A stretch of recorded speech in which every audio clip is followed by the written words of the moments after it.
Good morning, team. Here I am with the one and only Tommy Dahlstrom. How are you, buddy? Good, my brother. How you going? Very, very good. So we organised to catch up this morning, and I caught up with you here. And what's keeping you busy here? So we're in Putney at the moment, and we're out on a development site. So number 20 Waterview Road is the original site of the James Squire land grant back in the 1790s. So his brewery and that was here. So they're proposing to knock all that down and develop, put some apartments up, probably about 6-7 stories high, a couple other things.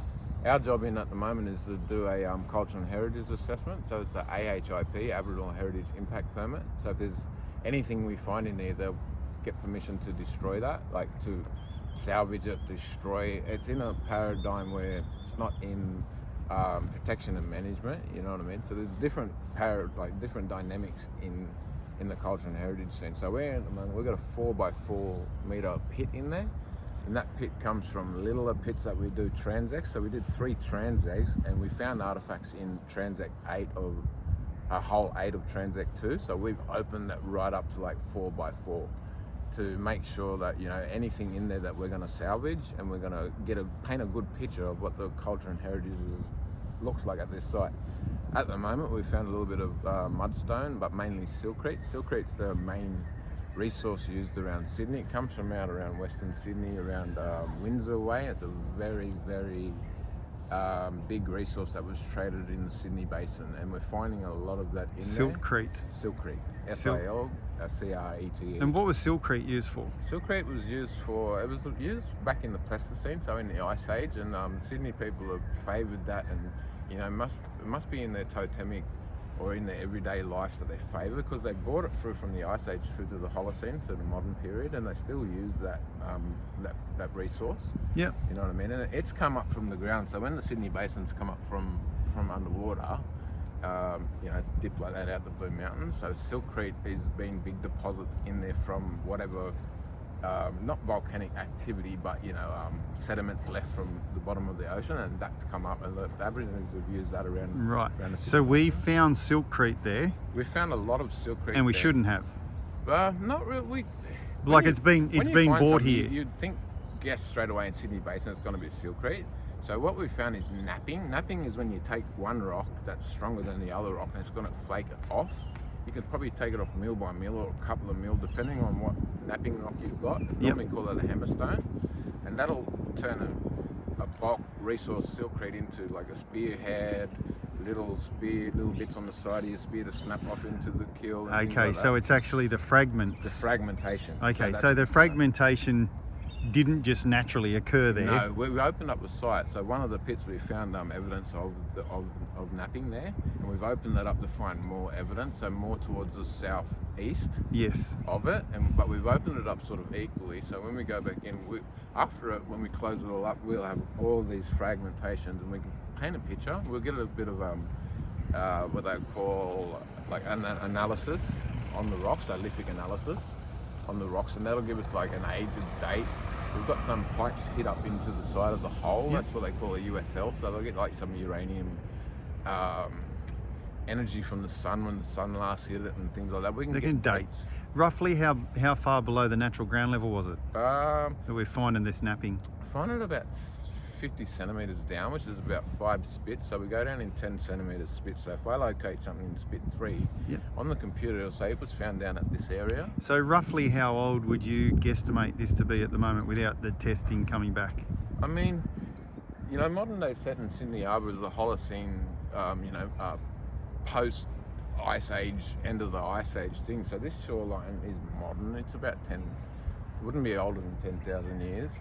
So this site wouldn't be older than 10,000 years. Most sites around this area don't go over 7,000-8,000 years. Some sites around Sydney do push into the 20,000-30,000, but they're at higher grounds and at older riverways and stuff like that. But Sydney's really interested in geology, like historically geology. There's a big coal seam underneath it, which is, you know, evident out in the water district out at I think there wasn't a coal mine in Balmain? There was a coal mine in Balmain, yeah. So some places, like even the Hunter Valley, it dips up, so it's easier to get up the Hunter Valley. They do underground at the lower bits, but up the top they'll There's a open cost cut. there's a cost-effective point where they Yeah. go, this is too deep and not enough. So Yeah, so we have dendrobium and that down at Cordo Dam, and they're one of the bigger sort of open cut mines. yep. Underground mines. Down the Like- back of Camden, yep. Yeah, you know, so all of that archaeology plays a factor. So this side here will create a report. That report will be looked over by Heritage New South Wales, and they'll sign off whether this will get approval or not. That goes on everywhere. So when you guys survey, the proponent has to do this part of it. Yep. Sometimes like the soil might be just thrashed and no natural left, so there won't be any need for us to come in and do this. Yep. You know what I mean? Not a problem. All right, now there's something else that's famous about this area in Putney. There's a Bennelong. Yeah. So I might even send a link for it, team, because there's a surveyor I can't remember his name now. He works for Ryde Council. I think he's got like a French last name or something. Anyway, he did a study based on some old pictures of Bennelong and where Bennelong's grave was, and it's pretty cool how he, from a surveying perspective, over here in Rhodes, he found in the back of a picture was an old like brickworks chimney, and then we found Bennelong's grave is just up here to the right, and basically the surveyor was able to calculate where his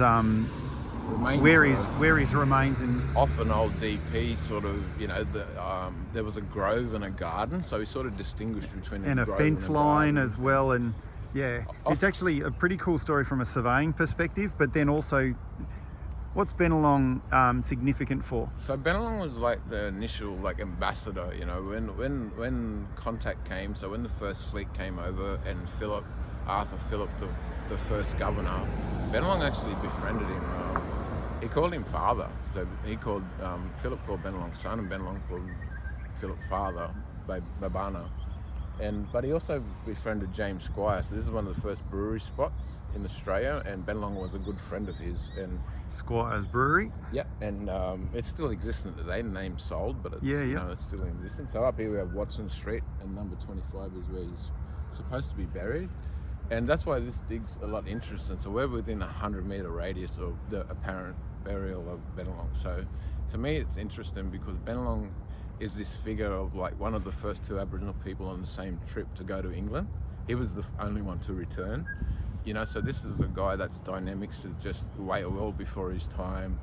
You know what I mean? A lot of the literature and early colonial writings, Bennelong's in it. You know what I mean? They want to know from Bennelong. Wasn't he? Because I always seem to remember he was like the intermediary between the locals and white settlers. He was, yeah. And so he resided with the English, and used to was part of all that Well, initial. that's right. They wanted someone to like be the translator and that, like Yep.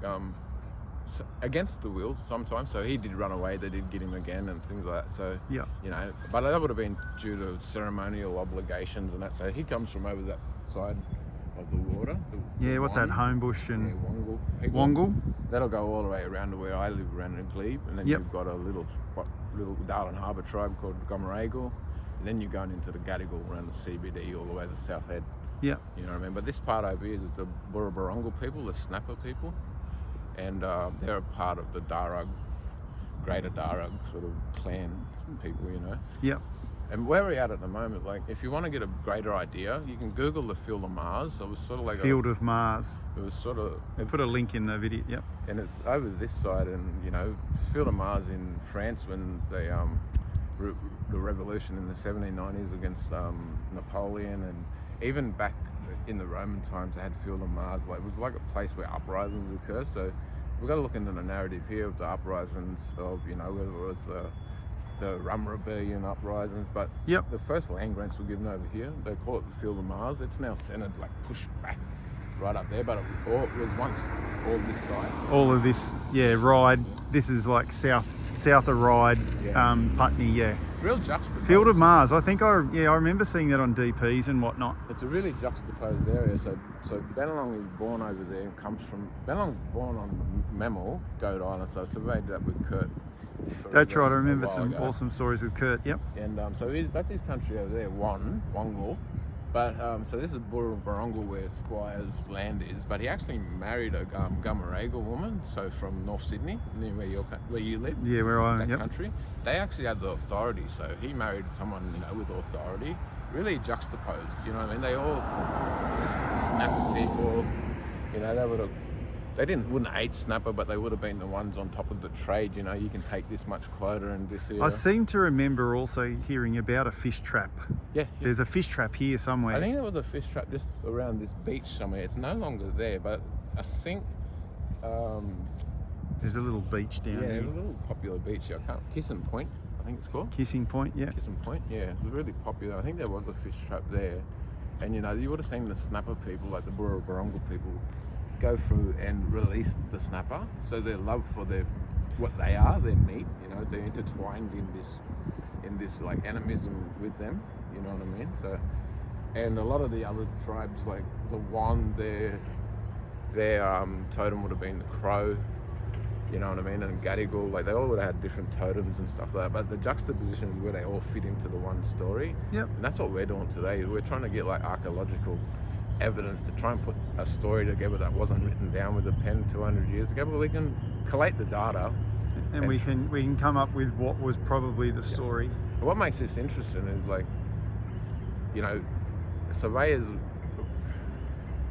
before this, what we do, and after, surveyors will come in and peg out the site, and then surveyors will come in and start the development. Yeah, but we might even pick up the building work. Yeah, exactly. So I sort of get a head started by having spent a bit of time at TSS with Kurt and doing some of the surveys. I can see what a lot of people in this industry can't. You know what I mean? So I can see the advantages for the drone to go up and have a look down. Yep. For the scan and because you're just collating different data. You know what I mean?